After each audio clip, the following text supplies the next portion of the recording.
Humans of the cardboard, welcome back to Just Nuts, guys. Today we need to talk more in depth about Unchained. Not only Unchained, just generally where they're at in the current format, because I do think they're in a really nice position. I've been messing around with them for the last couple weeks. But also, I think they're in a really good position going forward, and they're this really, really weird deck that, like, if you try to describe it to people, it just almost doesn't even make sense, right? If you tried to describe it to a Yu-Gi-Oh player without telling them it's Unchained and having them understand, like, what the cards do and everything, you'd be like, this is a deck that, in its inception and, like, for the first couple of years of its lifespan in Yu-Gi-Oh, was actually a deck that opted going second. But it also plays a decent amount of back row cards in Engine. It's a deck that's good at breaking boards, good at removing cards from the field, even though it plays a lot of back row cards, like traps and such.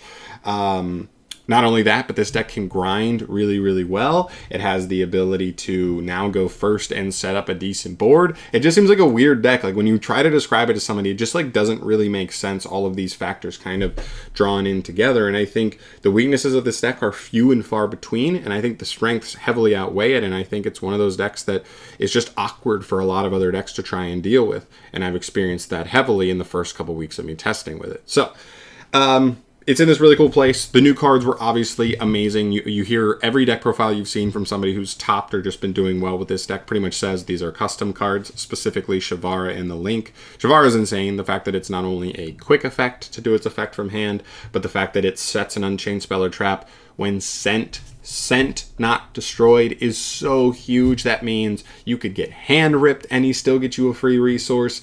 He could be negated, not even destroyed, but like negated. Well, even if they negate and destroy, so many of the monsters say if they're destroyed in the monster zone, they trigger. So many of them wouldn't even trigger if they're destroyed in hand, but Shavara would still trigger, gets you a free resource. He's so good, and that means he also gets you the card when he uses Link materials. You do not even have to pop him. Such a huge factor, this card. This card is amazing.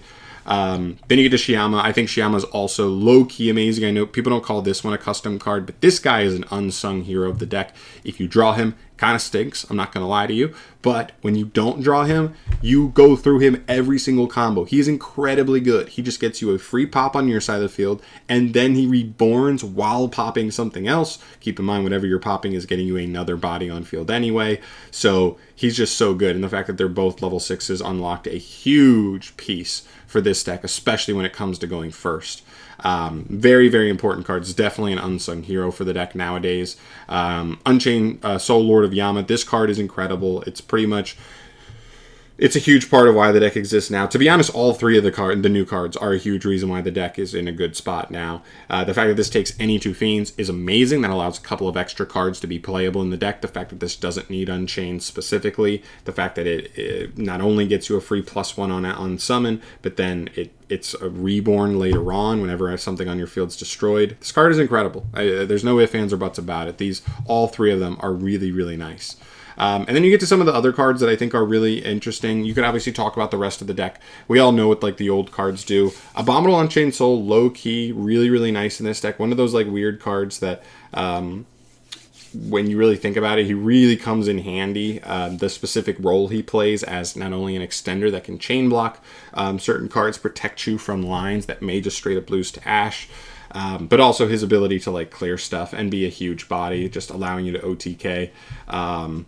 With the easiest of lines is really, really nice. So really good card. He also comes up huge. All the little ones are amazing as well. They all float. Sarama to me is a really interesting one, though, because I think the one thing I would say about Unchained, and we'll get to this a little later on, is if we got one more card for Unchained down the line in the future, I'm going to come back to Sarama. We'll talk about that. But really amazing card. He's really good, being able to get you back row set and then pop something else to keep the resources flowing and let you end on the kind of board you want that has multiple interruptions in the monster zone, as well as one set, and even maybe sometimes one in hand if you have a bomb or Shavara in hand. So you have, like, hand, field, and even sometimes graveyard, with, if you end with Yama in grave, to be able to reborn something from grave to threaten your opponent can also come up as well. So very, very huge card with that. One more thing that I think helps, the Link monsters the deck already had. Rage is a piece you're ending on, like, no matter what, in almost every matchup aside from, like, Flu. Really good card. Anguish low-key comes up so much in that mid-range game, being able to just Not only, you could like be linking down, but as long as you're taking an opponent's monster while you're doing it, it feels like insane value. The deck has so many good cards. It feels like the deck can play. It has almost everything. The only thing the deck really doesn't have that is kind of tough is like an Omni Negate. So there are times where stuff like Cosmic Cyclone can be pretty impactful. Certain board breakers can be really threatening to you.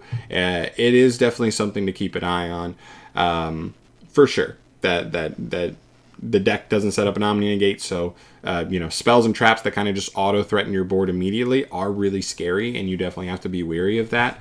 So that's the one thing. But almost other than that, I mean, Nib is a problem, but other than Nib, there's not a single other card, I think, in the entire game that I, like, really fear when I'm playing Unchained. You can definitely lose a matchup, but there's no one card that you get blown out by.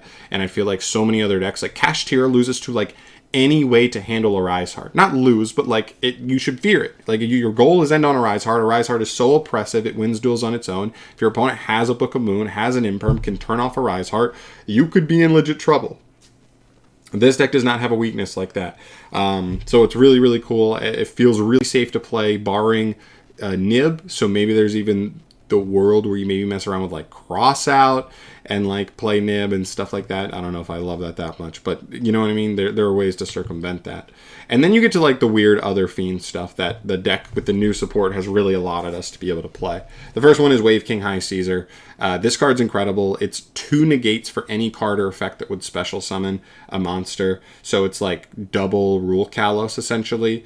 This card is insane. It's not once per turn either. It's not even once per chain. So they could go Pearly Spell, negate it, chain a Pearly Spell, negate it, and you put them on having a third Pearly Spell and enough cards to like fully get around to doing enough just with this card alone. This card is a house. I feel like every time I end on it, it's really hard for me to lose unless that my opponent opens something specifically to deal with him early. It's just going to be too much to overcome. Not only that, but you have stuff like Tour Guide. The deck doesn't really have a great normal summon. There have been people who have messed around with the pure builds where you normal summon Rakea, but I've had trouble with consistency with those types of builds. Whereas Tour Guide allots you your only 1-card combo. That could arguably be called a small weakness in the deck, that other than Tour Guide, the deck does not have a 1-card combo. I'll talk about that a little bit more as well. And Triple Tactics Thrust. Stuff like this. I mean, this is not any kind of support we would have ever expected to be really nice and Unchained, but man, it's so good. The specific synergy this has is being able to set the traps in the deck specifically because they can be used so usefully turn 1, going first. So if you get hand trapped and your opponent doesn't even have a body on field, you can still set either your chamber or your escape, and that could be the difference between you literally like playing through or not. Because you have one more pop to get that pop, to get more bodies out, and to just keep playing through the interruption, because we're assuming we're getting hand trapped in that scenario. So Thrust is huge in that regard.